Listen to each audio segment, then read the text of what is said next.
Joining us is Amanda Hunter. She is the executive director of the Barbara Lee Foundation based in Cambridge, which studies women in politics. Amanda, thank you so much for your time today. Thank you so much. It's great to be here. Great to have you. So on Wednesday, City Council President Kim Janey will make history when she is sworn in as the first female mayor of the city and also the first person of color to hold the office. What can you tell us about what this appointment means about energizing the political landscape in the state?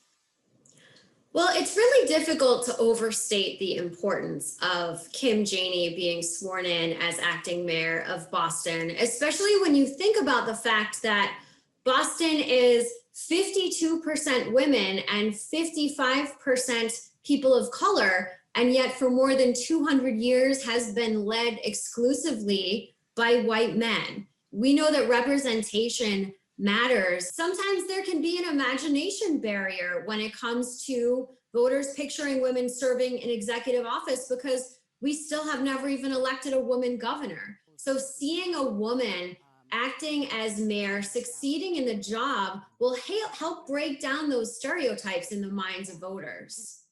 Recently, you conducted a survey, an online survey of women voters, and what did you find?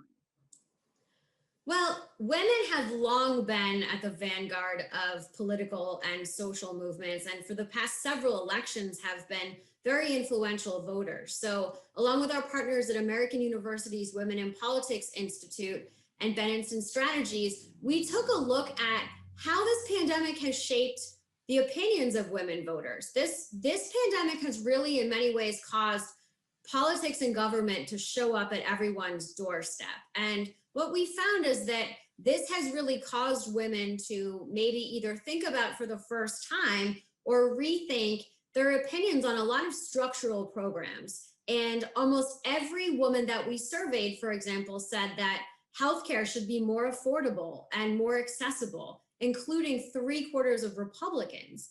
And 8 in 10 women that we surveyed said that there should be better paid sick leave and better maternity leave. So these are all things that are impacting women's lives, and especially during the pandemic.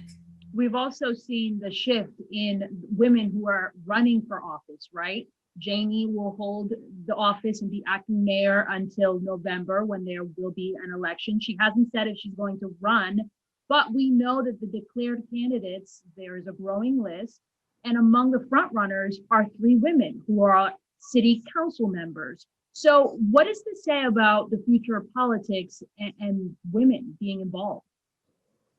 Well, this is a really exciting moment for politics in the city of Boston. It's really challenging stereotypes and changing the face of leadership to have 3 strong, qualified women of color really as front runners right now in the mayor's race, and then having a woman of color, the first woman and the first person of color serving as mayor. And when you have multiple women in contention in an election, it cancels out gender in a lot of ways. Instead of having to be the token woman in an election, each woman can really run authentically as herself and be seen for her views. This also shows voters that women aren't all the same. Women don't all agree on everything. And sometimes women can disagree one minute and then work together the next minute. So no matter what happens in the election, this whole season is really going to help break down stereotypes in voters' minds and open the door for the next generation of women candidates in Boston and in Massachusetts.